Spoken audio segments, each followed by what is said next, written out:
जब यीशु मसीह ने यूहन्ना के बारे पतरस से कहा था कि अगर मेरे आने तक यूहन्ना ठहरा रहे तो तुझे इससे क्या, तो क्या ऐसा हुआ? क्या आज भी वो चेला जीवित है?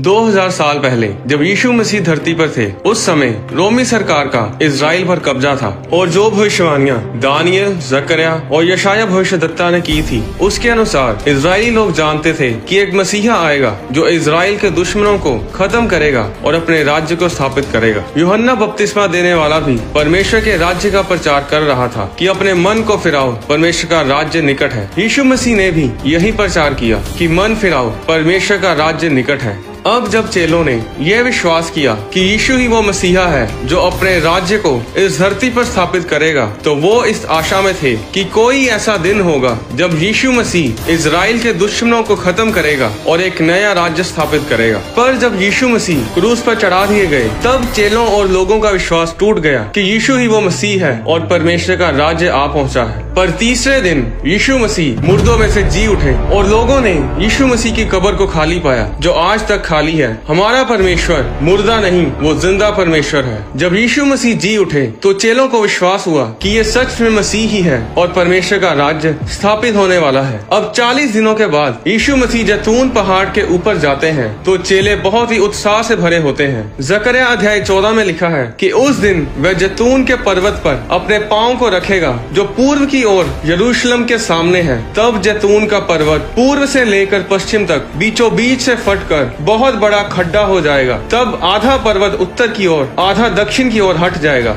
उस दिन यरूशलेम से बहता हुआ जल फूट निकलेगा। तब यहोवा सारी पृथ्वी का राजा होगा और उस दिन एक ही यहोवा और उसका नाम भी एक ही माना जाएगा। और अब जब चेले यीशु मसीह के साथ जैतून पहाड़ पर थे, तब चेले सोच रहे थे कि यीशु मसीह उसी भविष्यवाणी के अनुसार जैतून पहाड़ पर इसलिए आए हैं कि उस पहाड़ को बीचों बीच फाड़ डालें और अपने राज्य को स्थापित करें। पर यीशु उनके देखते देखते ऊपर उठा लिए गए। बादल ने उन्हें उनकी आंखों से छुपा लिया। प्रेरितों के काम अध्याय 1 में लिखा है कि चेले आकाश की ओर ताक रहे थे। वो सोच रहे थे कि शायद यीशु मसीह अभी यू टर्न लेंगे और जैतून पहाड़ पर अपने पांव को रखेंगे और अपने राज्य को स्थापित करेंगे। ये हमें कैसे पता चलता है? प्रेरितों के काम अध्याय 1 उसकी 6 आयत में लिखा है, चेलों ने यीशु से पूछा, हे प्रभु, क्या तू इसी समय इजराइल को आजाद करेगा और अपने राज्य को स्थापित करेगा? चेले यही सोच रहे थे कि आज ही ऐसा होगा, क्योंकि भविष्यद्वक्ताओं के द्वारा की गई भविष्यवाणियों के अनुसार वे मसीह के साथ जैतून पहाड़ पर थे। पर 2 स्वर्गदूत उनके पास आ खड़े हुए और उनसे कहा, हे गलीली पुरुषों, तुम क्यों खड़े आकाश की ओर देख रहे हो? यही यीशु जो तुम्हारे पास से स्वर्ग पर उठा लिया गया है, जिस रीति से तुमने उसे स्वर्ग को जाते देखा है, उसी रीति से वह फिर आएगा।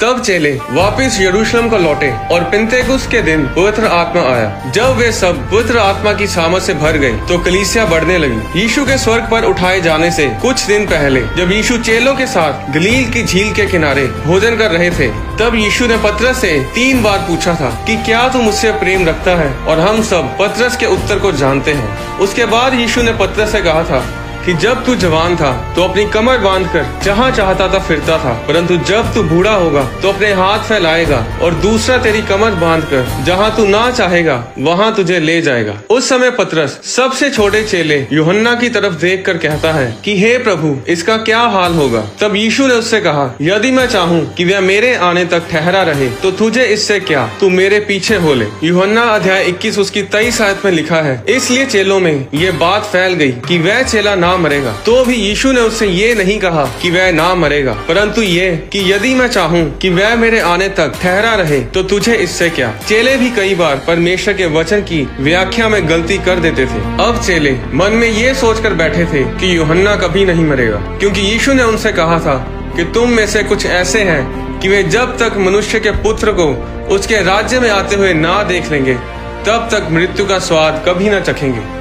अब 70 ईस्वी के दौरान जब रोमी सरकार ने यरूशलेम पर कब्जा किया और भवन को तोड़ दिया, उस समय सिर्फ 2 चेले जीवित थे, जिनमें से एक थोड़े समय बाद मर गया। और जो सबसे बूढ़ा चेला जो अब तक जीवित था वो यूहन्ना था, जिसके बारे में यीशु ने यूहन्ना अध्याय 21 में बताया था। अब यरूशलेम तबाह हो चुका था। यहूदी लोग दूसरे देशों में बिखर गए थे, भवन तोड़ दिया गया था और चेले ये सोच रहे थे कि भविष्यवाणियां पूरी हो चुकी हैं और यीशु मसीह का आगमन हो जाएगा, क्योंकि यूहन्ना अभी जीवित था। 80 ईस्वी में में यूहन्ना जीवित था। 85 ईस्वी में सम्राट डोमिशियन ने क्रिश्चियंस को सताना शुरू किया और वो यूहन्ना से इतनी नफरत करता था कि उसने भरी सभा में एक बड़े बर्तन में उबलते हुए तेल में यूहन्ना को डाला ताकि लोग डरें और यीशु मसीह का प्रचार करना बंद करें। पर क्या हुआ? यूहन्ना का एक बाल तक नहीं जला। सम्राट डोमिशियन गुस्से से भर गया क्योंकि वो यूहन्ना को मार ही नहीं पा रहा था। उसने यूहन्ना को पतमोस नामक आइलैंड पर देश निकाला दे दिया। पर प्रकाशित वाक्य 1 उसकी 9 में लिखा है, मैं यूहन्ना जो तुम्हारा भाई और यीशु के क्लेश और राज्य और धीरज में तुम्हारा सहभागी हूँ, परमेश्वर के वचन और यीशु की गवाही के कारण पतमोस नामक टापू में था।